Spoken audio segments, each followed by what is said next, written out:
Hello guys, हम हिंदू सम्मेलन में आए हैं। आज देखते हैं यहाँ पे क्या क्या होता है।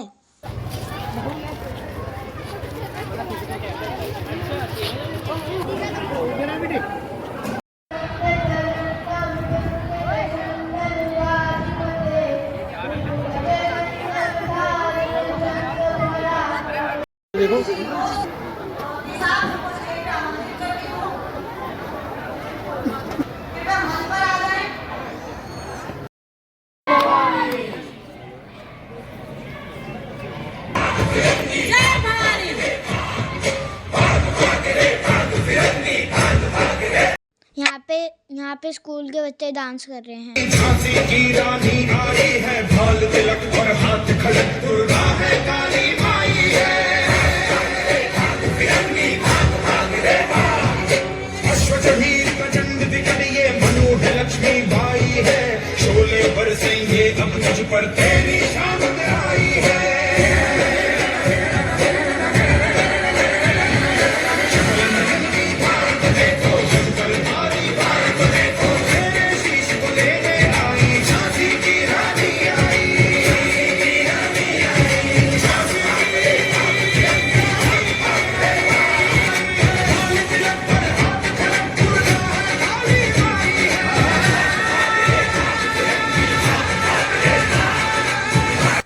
बच्चों ने बहुत अच्छा डांस करा।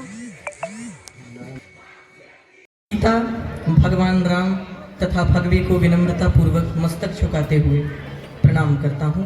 सभी विद्वज्जनों को सादर अभिवादन, अभिवंदन तथा वंदन।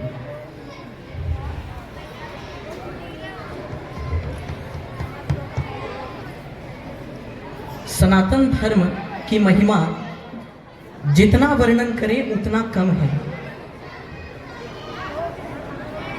और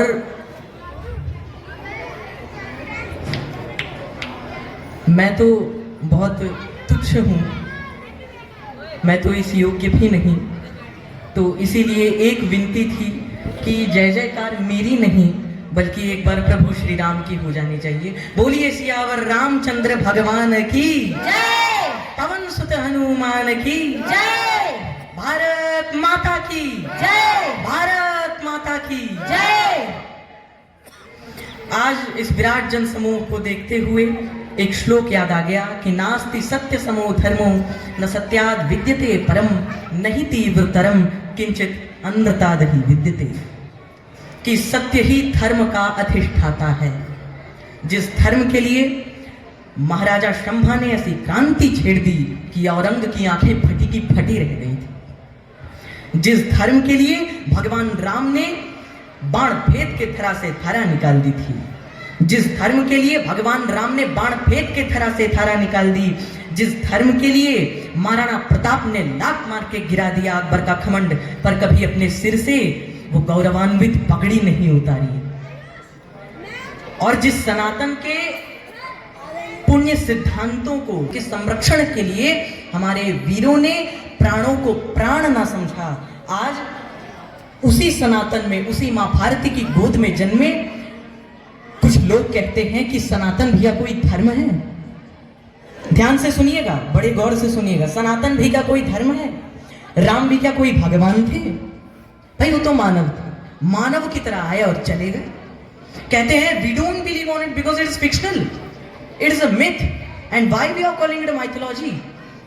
Because we have never been taught about our roots and about the sacrifice behind saving our religion. और आज ये पाश्चात्य सभ्यता कहती है कि हमने जब से भारत पे शासन करना प्रारंभ किया था तब से भारत अपने आप में समर्थ हुआ है, नहीं तो भारत था कुछ नहीं। भाई कैसे प्रमाणित कर सकते?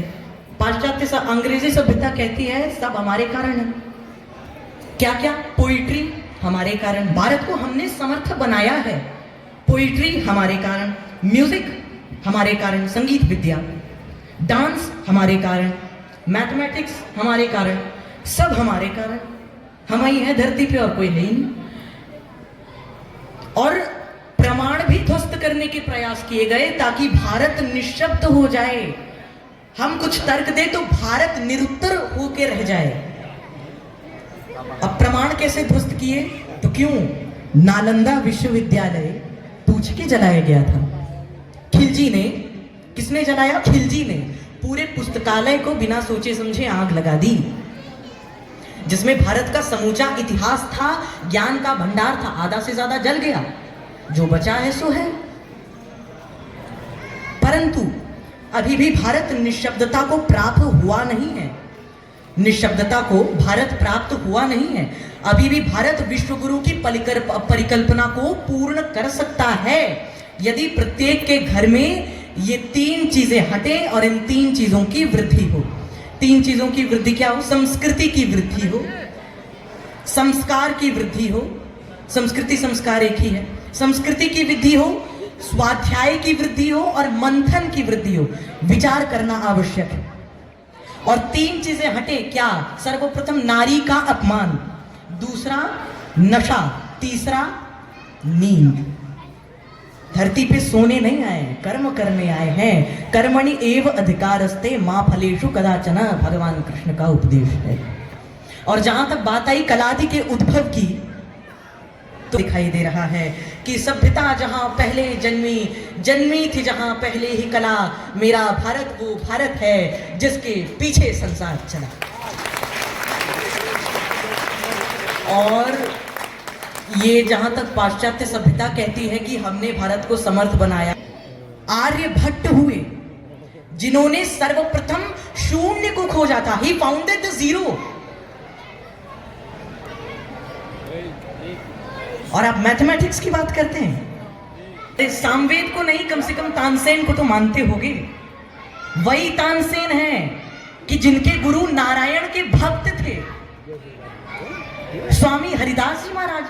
और जो श्रीधाम वृंदावन में आप हमारे बांके बिहारी जी का विग्रह देखते हैं, वो उन्हीं के संगीत की शक्ति से प्रकट हुए। और आप म्यूजिक की बात करते हैं, मुनि भरत ने नाट्य शास्त्र की रचना की, जिसको हम डांस कहते हैं। वो नाट्य वेद भी कहा जाता है।